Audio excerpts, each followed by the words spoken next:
For most of its citizens, Appleton, Wisconsin is a great place to live. Appleton and the Fox Cities area are home to over 70,000 people. Over 91% of them are white. Most people enjoy downtown Appleton with a sense of safety and security.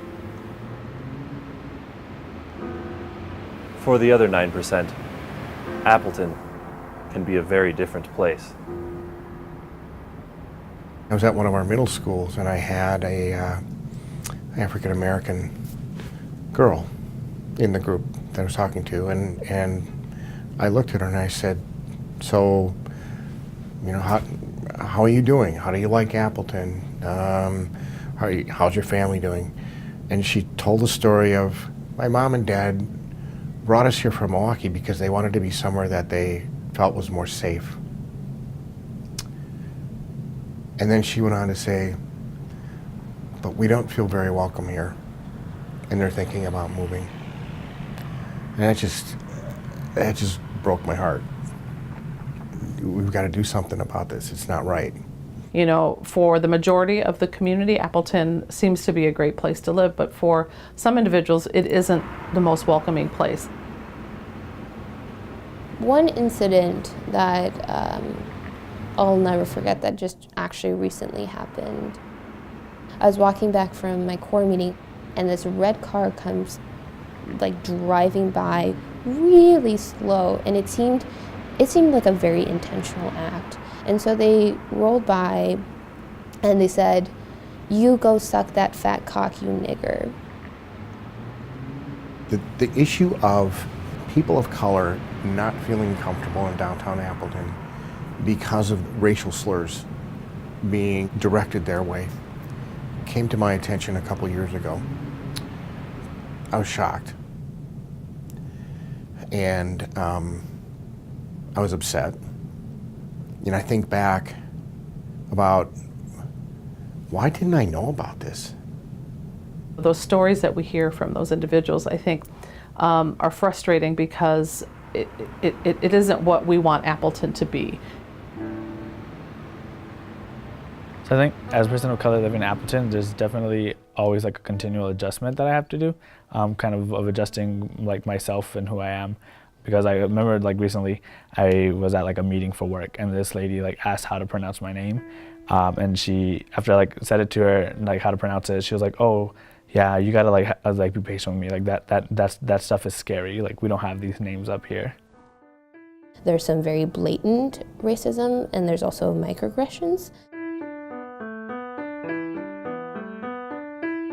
So what happens is, I get in my car, I go to the gas station. Right there, a racial microaggression is going to take place, and this has happened, where not only in the store is there a representation of the Confederate flag, but there's these all lives matter. Then there's I'll shoot first and ask later.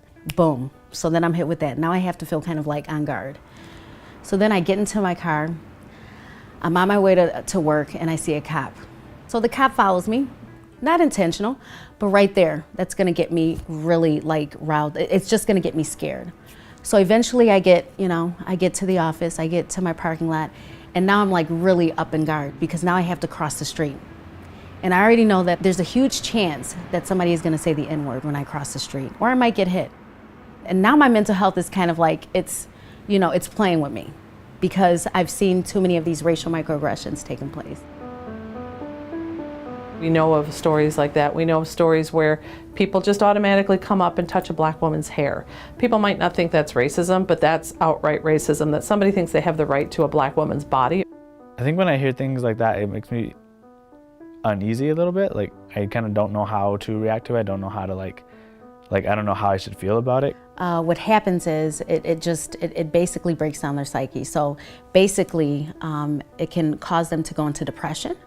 And it can cause them to go into anxiety because of just this sense of not feeling important, not feeling as a human, and not feeling as if anyone cares about you. On a professional level, seeing the students of color that I see, their mental health is really declining because of that.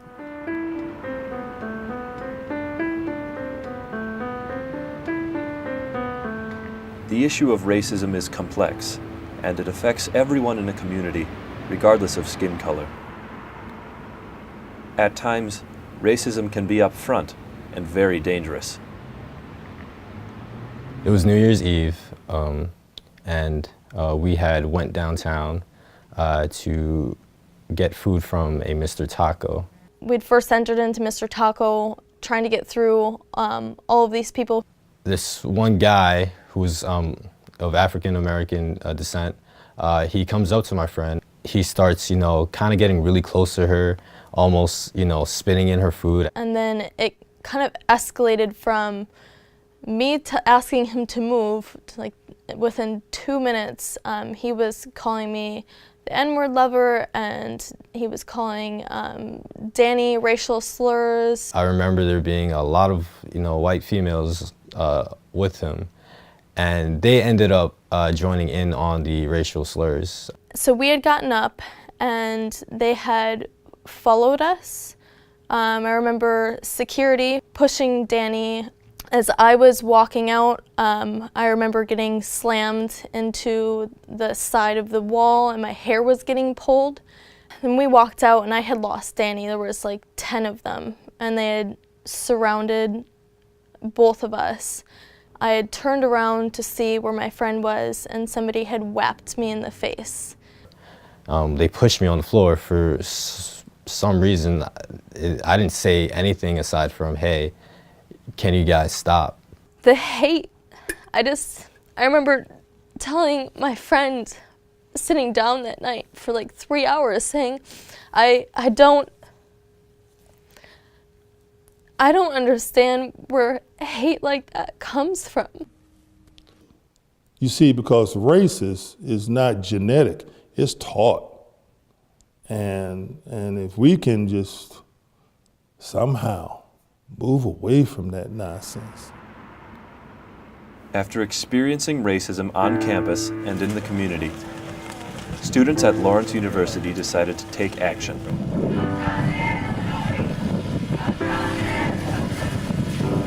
Because we are constantly met with the idea that Lawrence wants us here, but they're doing nothing to keep us here. Multiple times crossing College Avenue on my way home, I've heard racial slurs screamed at me from cars. And I just felt this constant fear for my safe and for my body.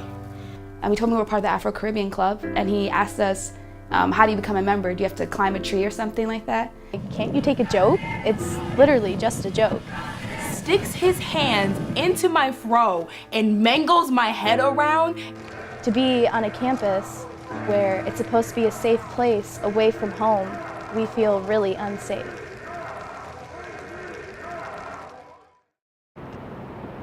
We, the students of color at Lawrence University, refuse to live on a campus where racism, hatred, and bigotry occur on a daily basis.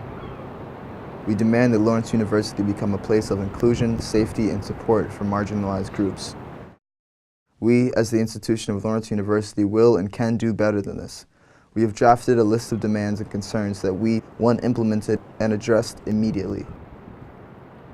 A student came and saw me during open office hours and invited me to a meeting, and that then turned into a meeting where the demands were submitted.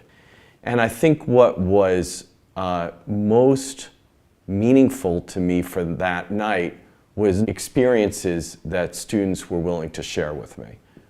They were powerful, and I think that they very clearly illustrated how we as an institution can do a lot better than we're doing right now. Are there still those who would like to see us return to days of yesteryear? Yeah, there are those in this community, but those individuals exist in all communities. Change is hard for any community, and we see this on college campuses across the country, as well as the municipalities where these institutions are located. My hope is that white folks start to get it, like really start to want to get it, that racism exists, it's concrete, it's here, and in order for us to really combat that, we have to acknowledge that and then move from there. We wouldn't be doing all of this work if we weren't hopeful for any change at all. This is a movement that is done for the future Laurentians who come here because we don't want them to have the same experiences that we did.